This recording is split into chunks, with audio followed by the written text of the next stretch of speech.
नमस्कार, आप देख रहे हैं कंचन टीवी, आपके साथ मैं हूं गौरव राजपूत।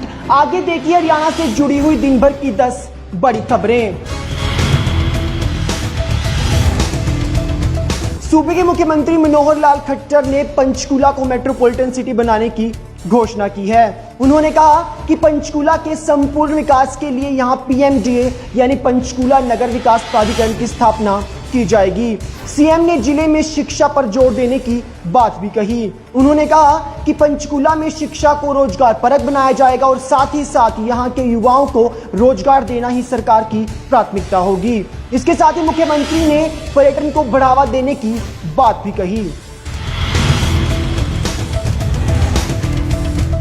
टोहाना में जजपा विधायक और किसानों के बीच हुए विवाद में अब एक नया मोड़ आया है, क्योंकि तीसरे किसान को भी अब पुलिस ने जमानत पर रिहा कर दिया है। जी हां, आपको बता दें कि लगातार किसान धरने पर बैठे हुए थे, जिसे कल खत्म कर दिया गया था, लेकिन किसानों को सरकार ने यह आश्वासन दिया था कि उनके तीसरे साथी मक्खन सिंह को भी रिहा कर दिया जाएगा और साथ ही किसानों पर दर्ज मुकदमों को वापस ले लिया जाएगा। इसी कड़ी में आज मक्खन सिंह को जेल से रिहा कर दिया गया है, उन्हें जमानत पर बाहर भेज दिया गया है। आपको बता दें कि इसके अलावा 2 और किसानों को रविवार देर शाम ही जिला प्रशासन के द्वारा रिहा कर दिया गया था, उन्हें जमानत पहले ही मिल चुकी है। आम आदमी पार्टी ने हरियाणा में स्थानीय चुनाव और नगर निकाय के चुनाव में पार्टी सिंबल पर उतरने का बड़ा फैसला लिया है। इसे लेकर राज्यसभा सांसद और आम आदमी पार्टी के हरियाणा से सह प्रभारी डॉक्टर सुशील गुप्ता ने कहा कि इस बार आम आदमी पार्टी ने पूरे हरियाणा में अपने उम्मीदवार पार्टी सिंबल पर उतारने का निर्णय लिया है। आपको बता दें कि हरियाणा में पंचायती राज के सरपंचों, ब्लॉक समिति और जिला परिषद का कार्यकाल मई में ही समाप्त हो चुका है, तो वहीं नगर निकाय में 43 नगर पालिकाओं और नगर परिषद का कार्यकाल 31 मई को समाप्त हो चुका है।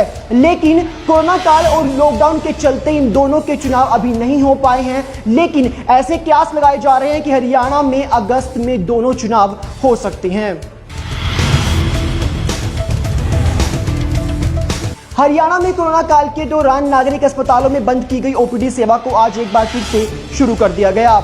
प्रदेश भर के नागरिक अस्पतालों में अब ओपीडी की सुविधा सुबह 9 बजे से लेकर दोपहर 2 बजे के बीच दी जा सकेगी। हालांकि नागरिक अस्पतालों में सर्जरी की सुविधा अभी भी शुरू नहीं की गई है, लेकिन ओपीडी की सेवा शुरू होने के बाद अब उन मरीजों को काफी राहत मिल पाएगी जिन्हें निजी अस्पतालों में महंगी फीस देकर अपनी स्वास्थ्य जांच करवानी पड़ रही थी।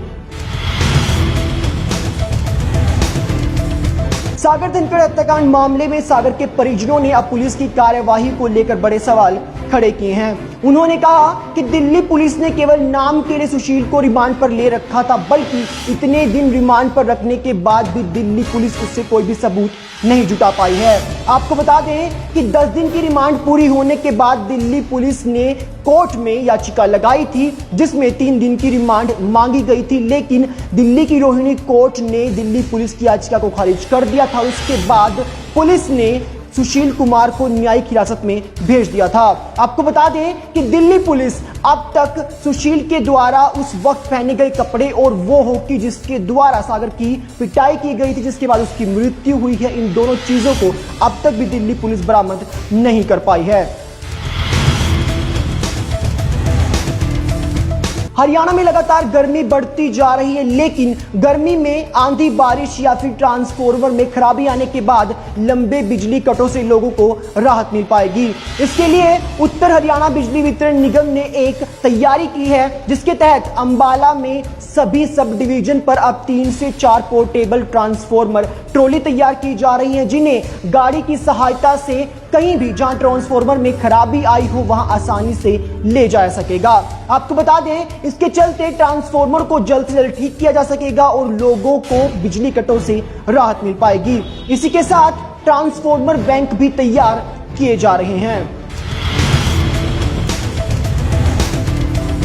हरियाणा में ट्यूबवेल पॉलिसी को लेकर कांग्रेस के राष्ट्रीय महासचिव रणदीप सिंह सुरजेवाला ने भाजपा पर जमकर निशाना साधा।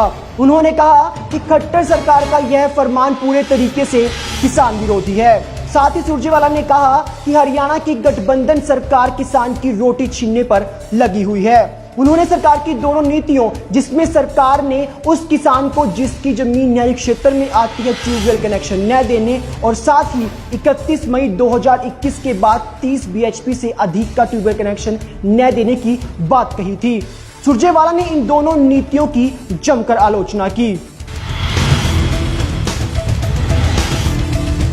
हरियाणा के हांसी में अप्रैल में 6 साल के बच्चे को मंदिर में दान करने वाले माता पिता ने अब बच्चे को वापस ले लिया है। जी हां, समाधा मंदिर में एक दंपति ने अपने 6 साल के बच्चे को दान कर दिया था। इसका खुलासा होने पर जिला बाल संरक्षण कमेटी ने उस बच्चे को रेस्क्यू किया और उसके बाद उस माता पिता पर FIR दर्ज करने के निर्देश दिए थे। लेकिन आपको बता दें कि इन दोनों ने बशर्ते बाल संरक्षण कमेटी के सामने माफी मांगी और बच्चे को वापस लेने के लिए बोला। उसके बाद कमेटी ने बच्चे को माता पिता को सौंप दिया है।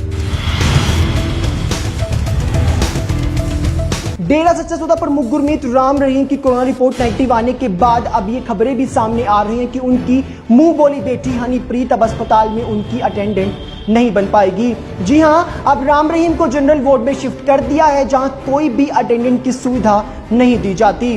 दरअसल गुरमीत राम रहीम को पेट दर्द की शिकायत के चलते गुरुग्राम के मेदांता मेडिसिटी अस्पताल में दाखिल करवाया गया था, जहां से खबरें सामने आई थी कि गुरमीत राम रहीम कोरोना की चपेट में आ गए हैं। इसके बाद ये खबरें भी सामने आई कि उनकी मुंह बोली बेटी हनीप्रीत ने 15 जून तक बाबा की देखभाल करने के लिए अटेंडेंट कार्ड बनवा लिया है। लेकिन जैसे ही गुरुग्राम के CMO ने इस बात की पुष्टि करी कि गुरमीत राम रहीम कोरोना नेगेटिव है, उसके बाद इन अटकलों पर भी विराम लग गया है कि अब हनीप्रीत उनकी अटेंडेंट नहीं बन पाएगी।